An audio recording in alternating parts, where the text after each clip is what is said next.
Even when I used to work out all the time, when I used to work out, when I used to work out. I ever had protein powder? Yeah, I used to have it. When I used to work out, I used to take protein powders. I myself, I jerk off at least twice a day. Wow. Once in the morning, right after I work out, and then once right after lunch.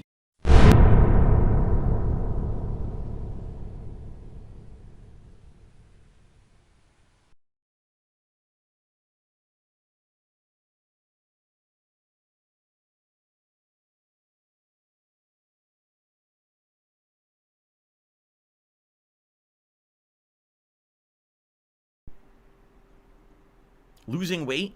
I already just told my tips on losing weight the other day. I said it's not necessarily about starving yourself or not eating. It's about eating the better things, the right things. Instead of drinking soda all day, drink water. Instead of eating a giant greasy red meat burger with cheese, eat a lean protein like turkey or chicken with no cheese but a bunch of good seasoning on it instead.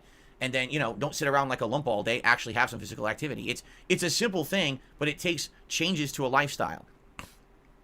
And here we go. As the persona that is Broside Phil, you know I couldn't ignore this, no matter how short this video ends up becoming. Let's look at what he says, shall we? Because some of this is actually good advice. 1. It's not about starving yourself. It's about eating the better things, the right things. And yes and no. This is both correct and incorrect. It's about caloric intake versus energy expenditure. Straight up, that is it for weight loss. If you expend more energy than the calories you ingest, you will lose weight. If you don't lose weight, you need to contact NASA because you're violating the laws of thermodynamics. However, if you eat the right things in excess, your ass is gonna gain weight.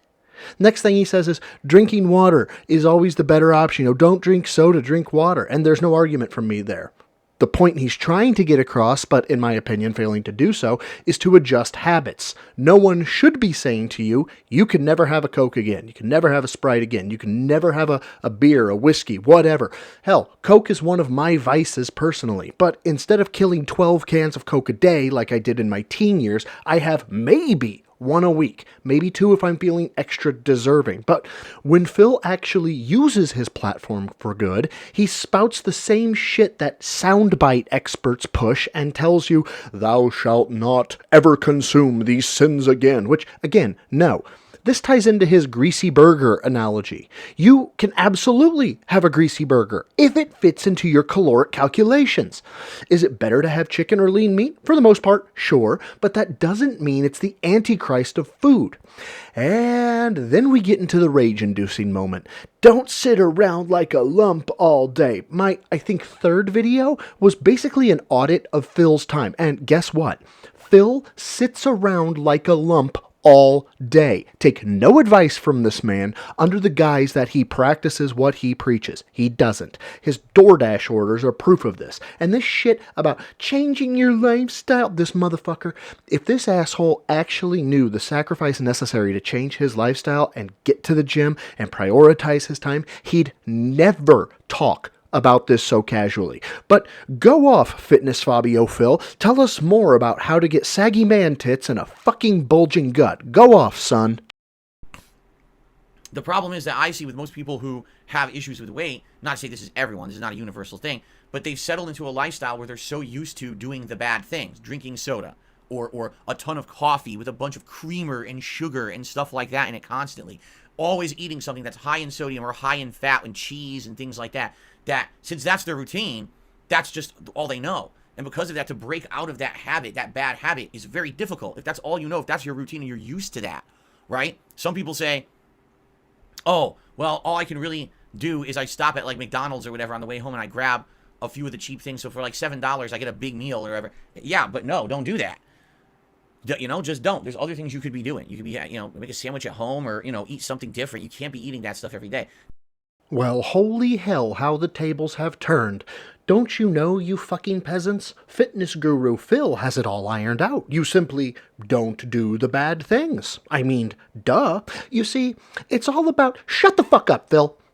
People who go to McDonald's and want to stop don't need to hear from your weak ass about how they should just make a sandwich at home. Fuck, aren't you the colossal piece of shit who was begging your audience for money because otherwise you and Kat were going to have lunch meat sandwiches, I guess, at home. You show yourself eating cheese-coated, high-calorie, fried, and otherwise horrendous food for your body every month, sometimes every week, and you have the nerve to tell anyone about how to lose weight? Fuck you, Phil. With a cactus, fuck you. That was why I was so fat when I was over 240 pounds at one point, and that was because I was constantly eating fast food. I was eating deli sandwiches that were way unhealthy. I was drinking coffee with creamer or sugar or milk or whatever all day long at work, you know, and I wasn't working out at all, and I was drinking like profusely at night as well. It's even more calories. A lot of people don't realize liquor has calories in it, and they think, oh, I'm just gonna keep drinking. That's where it's coming from, you know. Yeah. So there's a lot of different things that you could do. Preem Sardine says, not just routine, that stuff tastes good. Well, how do you think that you got that routine to begin with? You didn't get a routine by doing bad, something that tasted bad, right? You don't eat dirt. Oh, I'm so used to eating dirt now, I can't stop. Right? Oh, I see, Phil. So your routine is just the pinnacle of health. Wake up, sit down and stream. Piss or shit, sit down and stream. Stretch, eat while seated. Then sit down and stream. Then go to bed. Honest question, Phil. What makes you even remotely qualified to speak on this subject? The fact that you were 240 pounds and are now 190? I mean, a 50-pound drop in weight is nothing to sneeze at, but one of two things has occurred to make that happen. Either one, you modified your diet because you can't out-exercise a bad diet, so you had to have changed what you eat, or two, you're on that weight loss shit that everyone's going crazy for, Ozempic, because we know you're not running, we know you're not lifting, because if you were, and this is crucial, you wouldn't be out of breath and sweating while playing games. That is correct. A sedentary lifestyle is detrimental to your body. It actually changes your physiology if you're not moving enough. It's true. Your muscles get weaker. Like I said, when I was at my biggest weight, my knees were so weak. There was days when I would get out of my car to go to my office job, and I would tweak my knee standing up. Just standing up, it tweaked because I'm not moving. I'm sitting all day in an office job. You know what I mean? And then I'm fat. It's everything compounded, right? So yeah, it's tough. Here's the thing. It's tough because especially if you live that lifestyle, if your whole life all day is sitting around, that's your job. When are you supposed to then have time to train your body to do other things, right? I'll tell you when, Phil, you fucking lazy asshole. Sometime between gin, tweeting, and WWE champions and the next day's stream. Somewhere in that 11-hour fucking period. That is what's pissing me the fuck off. He is sedentary. His job is seated at all times. He doesn't work out, doesn't lift, doesn't do shit, and is sitting in his house on his high horse of, yes, I treat my body like a temple. Channing Tatum wishes he were me. Like, Phil, you want to talk deep tactics on fighting games? Cool, I'll shut the fuck up for that, because I know shit about fuck when it comes to fighting games. So, if I'll shut up about that, I need you to do me a favor and shut the fuck up about health, fitness, dieting, or any other aspect of an active lifestyle. Like to go for a jog or to walk a treadmill or to lift some weights or whatever, your body doesn't even want to do it. But the thing is, I'll tell you this because I know from experience, if you get it into your routine, if you get it to be part of your habits, then your body will actually want it. Your body will crave that activity.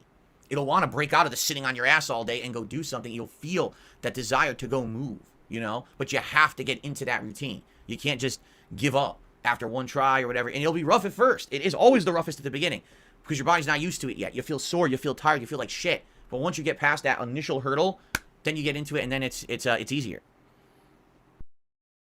Yep, I'm calling it. Phil has never lifted, or his maxes are absolute garbage, because if Phil claims to know all this stuff from personal experience, he would know his best squat max, best bench max, best deadlift, all of them, because no one who lifts, no one who goes through that pain, that fear of racking death weight on a bar for the first time, where you don't know if your body can physically take the stress, no one forgets their max weight. And this whole little speech of his hits on the biggest pet peeve of mine.